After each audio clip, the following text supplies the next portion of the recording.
Muy buenas noches para todos. Gracias, Alex, por la dirección. Decía Alex en algún momento, hablaba al principio del fuego, y qué lindo estar al lado de un fueguito, ¿no? En este momento. Y vamos a hablar algo que tiene que ver con un fuego, pero bastante diferente. Em, ¿Cómo sería encontrarse con Dios cara a cara? ¿Pensaste en eso alguna vez? ¿Cómo sería enfrentarte cara a cara con una manifestación de Dios en persona? A veces podemos pensar, bueno, sí, sería una experiencia de éxtasis, ¿no? Otro podría pensar, bueno, para mí sería como tomar café con un amigo, estar ahí con un amigo mío, ¿no? O vaya a saber qué se puede imaginar uno que sería encontrarse con Dios. Pero, ¿saben? La Escritura nos habla de personas reales de carne y hueso que se encontraron con Dios, que estuvieron cara a cara con Dios, con una manifestación especial de Dios y de su gloria. Y su experiencia, la experiencia que nos cuenta la Escritura de estas personas que se encontraron con Dios, la verdad que es muy distinta a lo que uno se podría imaginar. Dios no es como nosotros, ¿verdad? No sería como encontrarse con un amigo a tomar un café, ¿no? Dios es totalmente distinto a nosotros. Dios es espíritu. Dios no tiene límites como nosotros tenemos. Dios es eterno. Dios es infinito. Tenemos con otros seres algo en común siempre. Aún con los seres más diferentes a nosotros, imagínense, yo que sé, un insecto. Es decir, ¿qué tiene que ver un insecto conmigo? Bueno, quizá muy poco, pero algo tenemos que ver, y es que somos parte de la creación. Somos criaturas. En cambio, cuando consideramos a Dios, Dios es totalmente diferente, totalmente otro, como dicen algunos autores, ¿no? Él es tan distinto, un ser increado, el creador, que no nos podríamos imaginarlo y tampoco debemos hacerlo. Las personas que se encontraron cara a cara con Dios y lo supieron, tuvieron en general mucho temor, mucho miedo, y fue una experiencia muy fuerte para ellas. Cuando se dieron cuenta de que estaban delante de Dios, o por lo menos de una manifestación de la gloria de Dios, de la presencia de Dios, pensaron que se iban a morir, pensaron que iban a perder la vida. Y podemos entender su pensamiento, ¿verdad? El sol es hermoso, ¿verdad? ¿A quién no le gusta estar con un sol radiante? ¿Cómo lo disfrutamos? La luz, el calor, ¿no? Cómo permite la vida.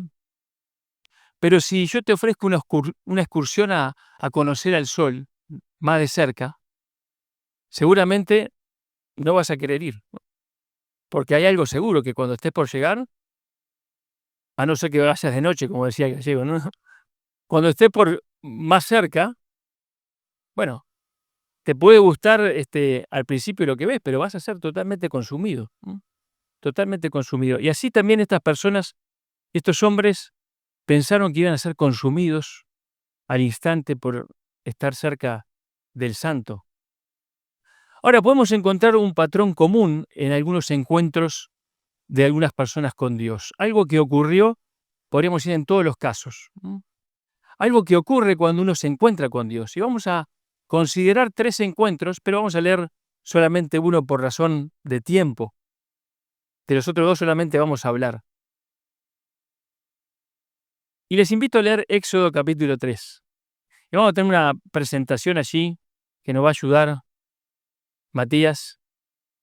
Me costó bastante la presentación, la verdad. Antes me salía más fácil, pero ahora se ve que estoy fuera de entrenamiento. Y eso que es bastante elemental, van a ver, ¿no? Éxodo capítulo 3, versículo 1 al 15, y ustedes ven ahí esa imagen y el que más o menos ha tenido algunos años en la palabra de Dios saben de qué estamos hablando y de el encuentro de quién con Dios. Estamos hablando de Moisés. Y dice allí en Éxodo capítulo 3, versículo 1 al 15, apacentando Moisés las ovejas de Jetro, su suegro, sacerdote de Madián, llevó las ovejas a través del desierto y llegó hasta Horeb, monte de Dios. Y se le apareció el ángel de Jehová en una llama de fuego en medio de una zarza. Y él miró y vio que la zarza ardía en fuego y la zarza no se consumía. Entonces Moisés dijo: iré yo ahora y veré esta grande visión, ¿por qué causa la zarza no se quema? Viendo Jehová que él iba a ver, lo llamó Dios de en medio de la zarza y dijo: Moisés, Moisés. Y él respondió: heme aquí. Y dijo: no te acerques, quita tu calzado de tus pies, porque el lugar en que tú estás, tierra santa es. Y dijo: yo soy el Dios de tu padre, Dios de Abraham, Dios de Isaac y Dios de Jacob. Entonces Moisés cubrió su rostro porque tuvo miedo de mirar a Dios. Dijo luego Jehová: bien he visto la aflicción de mi pueblo que está en Egipto, y he oído su clamor a causa de sus exactores, pues he conocido sus angustias. Y he descendido para librarlos de mano de los egipcios, y sacarlos de aquella tierra a una tierra buena y ancha, a tierra que fluye leche y miel, a los lugares del cananeo, del eteo, del amorreo, del fereceo, del heveo y del jebuseo. El clamor, pues, de los hijos de Israel ha venido delante de mí, y también he visto la opresión con que los egipcios los oprimen.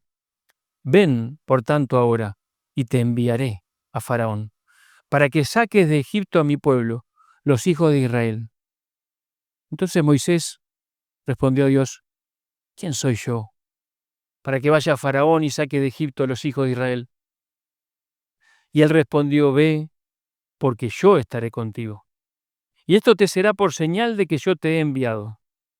Cuando hayas sacado de Egipto el pueblo, serviréis a Dios sobre este monte. Dijo Moisés a Dios: he aquí que llego yo a los hijos de Israel y les digo: el Dios de vuestros padres me ha enviado a vosotros. Si ellos me preguntaren cuál es su nombre, ¿qué les responderé? Y respondió Dios a Moisés: yo soy el que soy. Y dijo: así dirás a los hijos de Israel: yo soy, me envió a vosotros. Además dijo Dios a Moisés: así dirás a los hijos de Israel: Jehová, el Dios de vuestros padres, el Dios de Abraham, Dios de Isaac y Dios de Jacob, me ha enviado a vosotros. Este es mi nombre para siempre. Con él se me recordará por todos los siglos. Este fue el encuentro de Moisés con Dios, pero también vamos a pensar, y les recuerdo brevemente, el encuentro de Isaías con Dios. Allí cuando Isaías, después de la muerte del rey Usías, que era amigo de él, se encuentra con una visión de Dios y sus faldas llenaban el templo, dice, ¿no? Y estaban allí los ángeles volando alrededor de la presencia de Dios y se cubrían con sus alas y con otras alas volaban y decían: santo, santo, santo, Jehová de los ejércitos, toda la tierra está llena de su gloria. Y todo tembló, y allí Isaías se sintió también que era indigno. Dice: yo que tengo labios inmundos, que habito en medio de un pueblo con labios inmundos, ya está, estoy muerto. Parafraseando un poco el pasaje, ¿no? Y dice: no, Dios manda a un ángel, un enviado que saca unas brasas del altar y toca su boca, limpia sus pecados, y dice: bueno, ahora ya estás pronto, ¿no? ¿Quién irá por nosotros? Isaías dice: heme aquí, envíame a mí. Después lo pueden leer, está en Isaías capítulo 6. Y otro encuentro de otro hombre con Dios es el encuentro de Saulo. También, capaz que lo tenemos más fresquito, ¿no? Iba camino a Damasco con cartas de permiso de los principales sacerdotes para buscar y apresar a los cristianos y traerlos presos a Jerusalén. y en ese camino a Damasco se le aparece un gran resplandor de luz, más fuerte, más intensa que la del sol. Él cae al suelo y escucha la voz: Saulo, Saulo, ¿por qué me persigues? ¿Quién eres, Señor? Yo soy Jesús, a quien tú persigues. Dura cosa es dar coces, patadas contra el aguijón. Señor, ¿qué quieres que haga? Y ahí es el encuentro entonces de Saulo con Jesucristo en persona, Jesús resucitado, que después se transformaría en el apóstol Pablo. Hay algunas cosas en común en estos encuentros.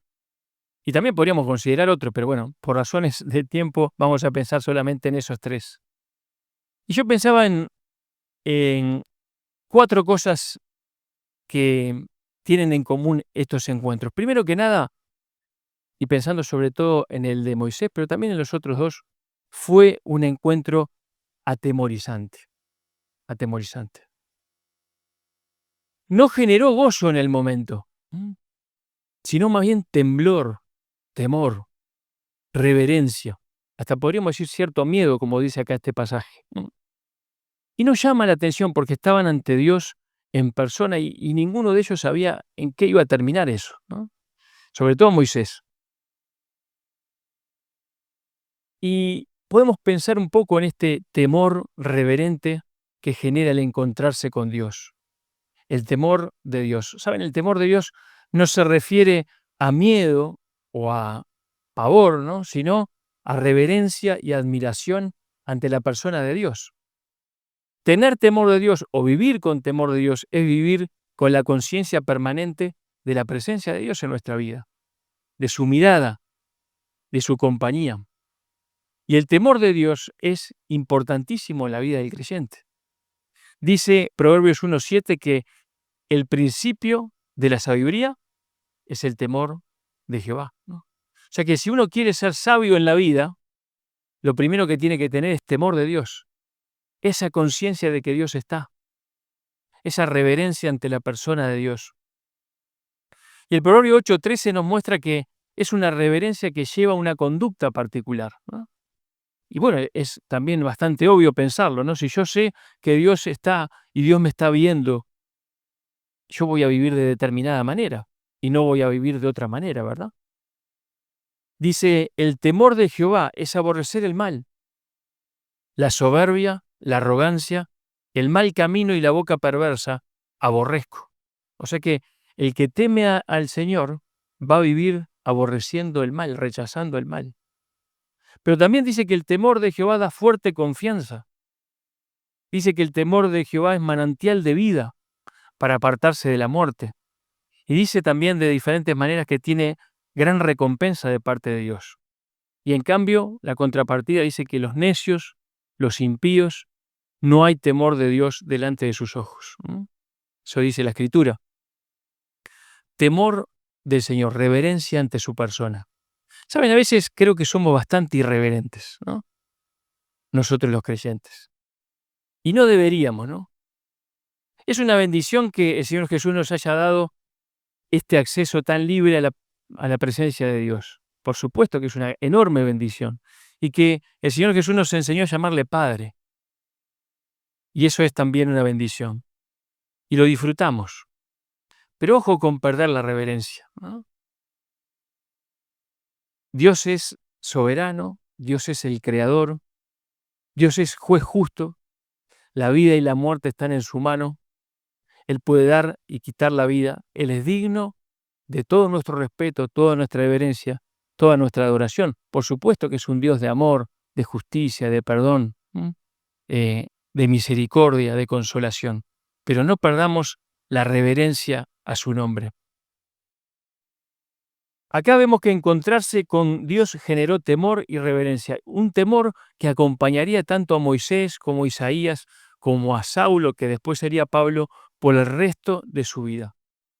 Y yo creo que podemos decir, sin temor a equivocarnos, que si nos hemos encontrado con Dios, vamos a tener temor de Dios, ¿no? Y vamos a vivir en temor de Dios, con la conciencia de que Él está. Pero en segundo lugar, este encuentro fue un encuentro, podríamos decir, revelador. fue un encuentro revelador. Desde esa zarza ardiente que no es llamativo que una zarza arda en el desierto, ¿verdad? Que puedan por sobrecalentamiento arder algunas matas ahí medias secas, a nadie le llamaba la atención, pero lo que le llamó la atención a Moisés es que esto no se consumía, ¿no? Ardía y ardía y ardía y ardía, ¿no? Y no paraba de arder, y por eso fue a mirarlo. Ahora, desde esa zarza ardiente se reveló Dios a Moisés y le dijo quién era. Moisés hacía 40 años que cuidaba ovejas en el desierto. 40 años, es mucho tiempo, ¿verdad? ¿No? 40 años, las ovejas de su suegro.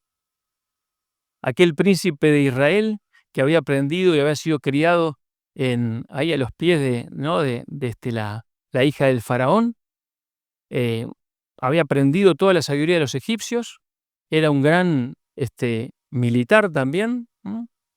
Sin duda sabía muchas cosas que sabían los egipcios en su tiempo, que eran la principal potencia mundial, pero había quedado en el desierto y había caído en el olvido, podríamos decir, ¿no? Y él estaba allí, en el desierto, cuidando ovejas, muy tranquilo.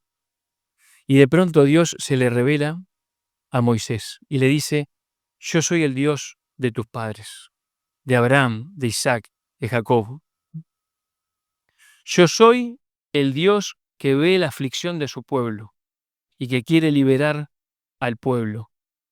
Yo soy el Dios que te está llamando a liberarlo. Yo soy el que soy, le dijo. ¿Cuántas cosas le dijo Dios acerca de su persona en tan poco tiempo, ¿verdad? Reveló su persona en ese encuentro. Pero también cuando pensamos en el encuentro de Isaías, ¿no? Dios se revela. Isaías estaba mal anímicamente de corazón porque había perdido un amigo, había perdido el rey de Israel. Pero aunque el rey de Israel había fallecido, había muerto, Dios se revela como el soberano. Y Dios estaba en su trono. Y nada había pasado en el trono de Dios, ¿no? Él seguía estando en el trono. Y Isaías lo vio. Y se reveló como el Dios majestuoso, como el Dios de la gloria, como el Dios al que adoran millares y millares de ángeles, como el Dios santo, santo, santo. Y tuvo esa revelación de parte de Dios. ¿Y Saulo? Qué sorpresa se llevó Saulo, ¿no? Porque se enteró de que Jesucristo era Dios, ¿no? En un abrir y cerrar de ojos, en un momento, Jesús era Dios, aquel que perseguía al perseguir su iglesia. Así que en estos encuentros con Dios, Dios se revela y se deja conocer. Fueron encuentros que mostraron a Dios de una manera que hasta el momento no era conocida para ellos. Pero también fue revelador por otra cosa, y es porque ellos conocieron más de ellos mismos. Se mostró a Moisés y le mostró a Moisés cómo Moisés era. Moisés había pensado quizá hasta este momento que era un simple pastor de ovejas en Madián o un fugitivo fracasado, pero supo que era un hombre al que Dios había escogido. También iba a saber inmediatamente que era un hombre temeroso, que era un hombre que no quería asumir la responsabilidad que Dios le quería dar, y eso lo entendió en ese momento, cuando Dios se le reveló. Isaías vio la grandeza de Dios y la santidad de Dios y vio su propia pecaminosidad, su propia indignidad. Y es como que quedó desnudo frente a Dios, ¿no? Yo soy inmundo de labios. ¿Y Saulo? ¿Qué decir de Saulo, no? ¿Cómo conoció acerca de su propia persona? Él pensaba que servía a Dios fervorosamente. Él pensaba que era parte de la élite, de los religiosos, de los espirituales, que servían a Dios con más fervor. Y se dio cuenta, supo, que estaba oponiéndose a Dios y a su obra, y que era un blasfemo, perseguidor e injuriador. Conoció más de su propia persona. Se encontraron desnudos frente a Dios. Y la Escritura dice que todos nosotros estamos desnudos ante aquel a quien tenemos que dar cuenta. Cuando nos acercamos a Dios, nos conocemos un poquito más. Sabemos cómo somos nosotros, sabemos lo pecadores que somos. No nos damos cuenta lo buenos que somos, porque no somos buenos. Nos damos cuenta los pecadores que somos. Nos vamos a ver cómo somos realmente. Difícilmente, hermanos, difícilmente alguien que se acerque a Dios se va a sentir más seguro de sí mismo. No va a pasar eso. Más bien se va a sentir como estos hombres, indignos, pecadores.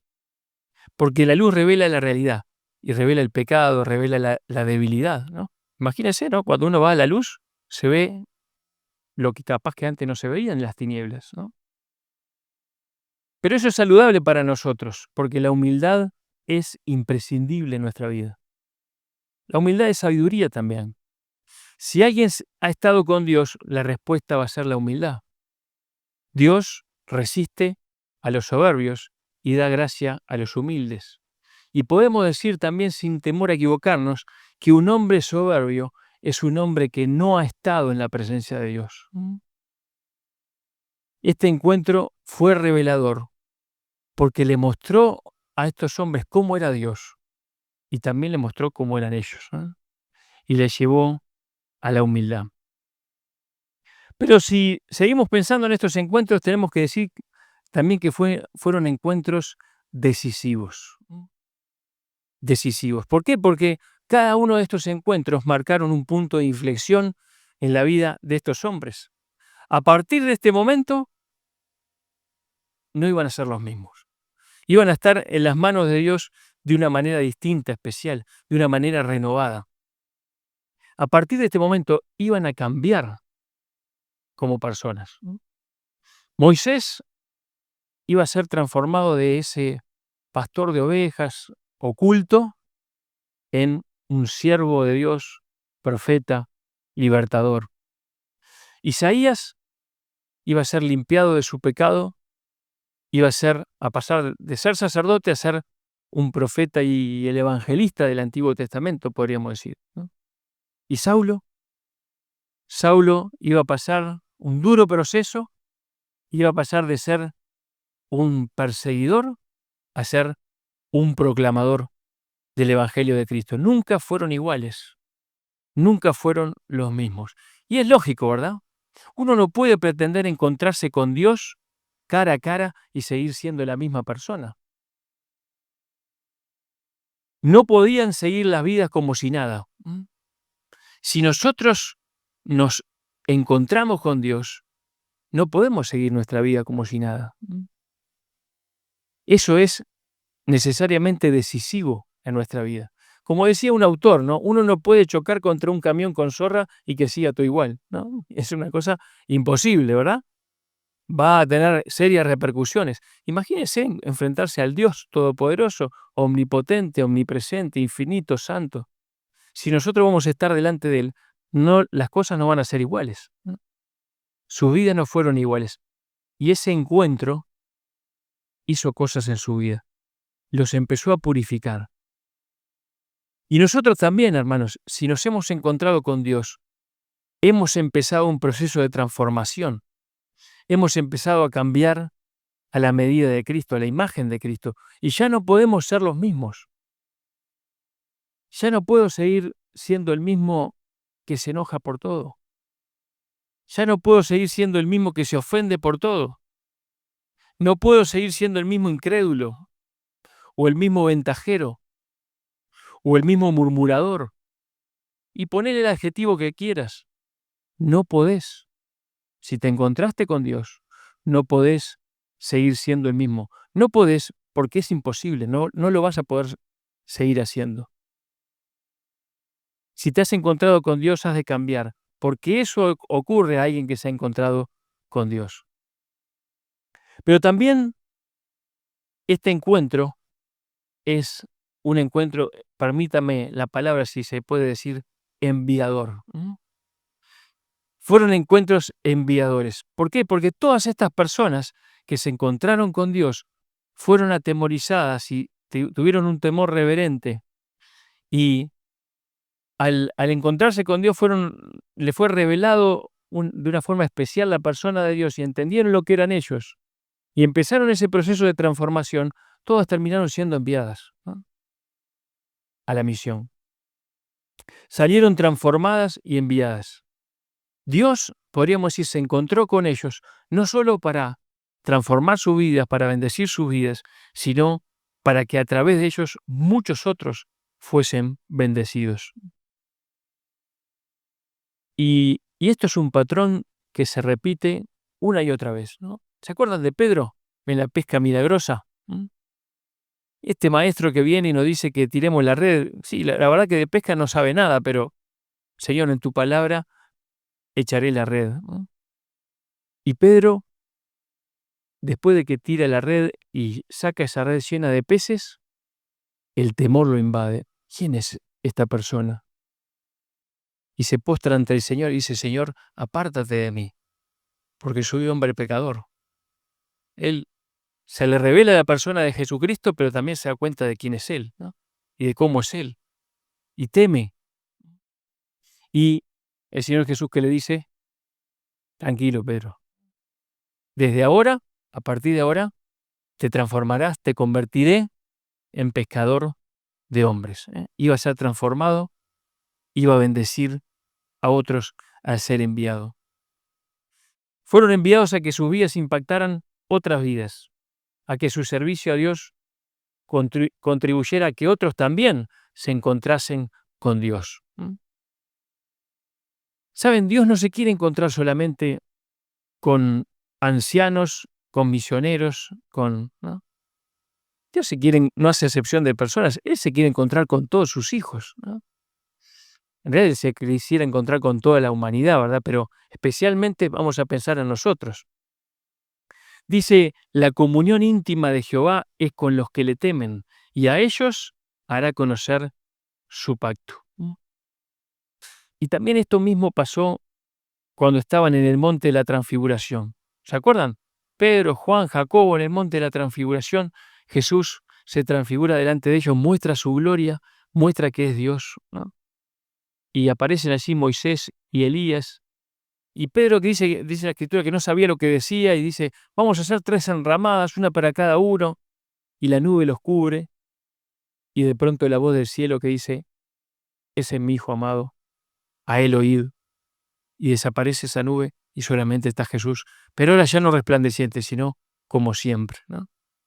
Conocen a Jesús de una manera especial, fuerte, diferente. Se dan cuenta de ellos mismos, ¿no?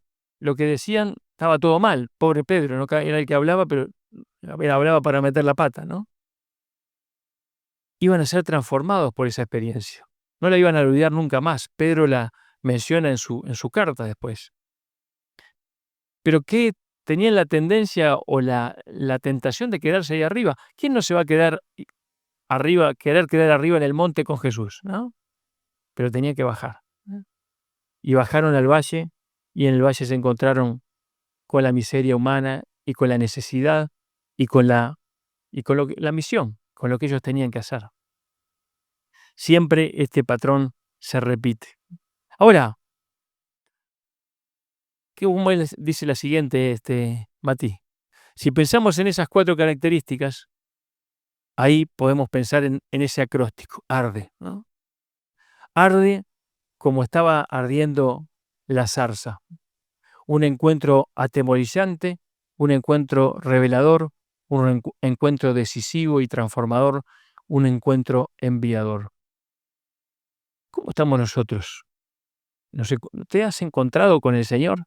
Sin duda que sí. Si has conocido al Señor, te has encontrado con Él. Pero ¿te estás encontrando con Dios? ¿Estás buscándole cada día, frecuentemente? Gracias al Señor Jesús podemos estar cada día ante su presencia. Y estar ante su presencia cada día va a renovar nuestra reverencia por Él, nuestra admiración por Él. Estar cada día con Él nos va a llevar a conocerle más. Quiero ser más como tú, cantábamos, ¿no? Conocerle más. Y te va a llevar a conocerte más, ¿no? Y darte cuenta de quién sos, ¿no? Y te va a llevar a la humildad.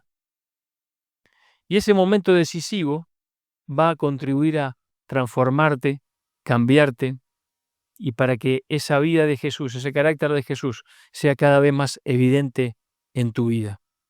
¿Para qué? Para ser enviados a un mundo que perece, para ser enviados a una iglesia que necesita ser edificada y necesita ser edificada por hombres y mujeres que están y que viven en su presencia, que viven ardiendo como ardía la zarza. Que el Señor bendiga su palabra y que ella haga su trabajo en nuestros corazones. Oramos. Padre que estás en el cielo, te damos tantas gracias, Señor, por tener este privilegio, este desafío, esta invitación de encontrarnos contigo. Padre, queremos ser esas personas como esos hombres y también mujeres del antiguo tiempo que vivieron ante tu presencia, que vivieron vidas de temor de ti, Señor, y les llevó esa vida a apartarse del mal, a caminar en tu presencia. Padre, queremos conocerte más profundamente. Queremos también conocernos a nosotros y saber lo que somos y nuestras limitaciones, nuestras debilidades, no para que nos frenen, sino para tener un concepto nuestro adecuado y poder descansar y confiar en ti, Señor, porque sabemos que tu poder se manifiesta en nuestra debilidad. Y Padre, queremos que esa cercanía nuestra contigo sea lo que defina nuestra vida, lo que nos lleve a ser transformados, a ser cambiados, porque de veras que hay cosas en nosotros que todavía tienen que cambiar, Señor. Y gracias, Padre, porque tú nos envías, tú nos llevas al servicio. No nos queremos quedar muchas veces contemplándote allí, Señor, y no ir a ningún lado, pero tú nos llamas a servir a otros y nos quieres usar. Gracias por eso, Padre. Padre, gracias una vez más por tu palabra, porque de cada pasaje podemos aprender y cada pasaje que podemos aprender y profundizar nos enseña más acerca de ti y también nos lleva a obedecerte y a seguirte. Señor, gracias por este tiempo y ponemos en tus manos lo que tú vas a hacer en nuestros corazones. En nombre de Jesús, amén.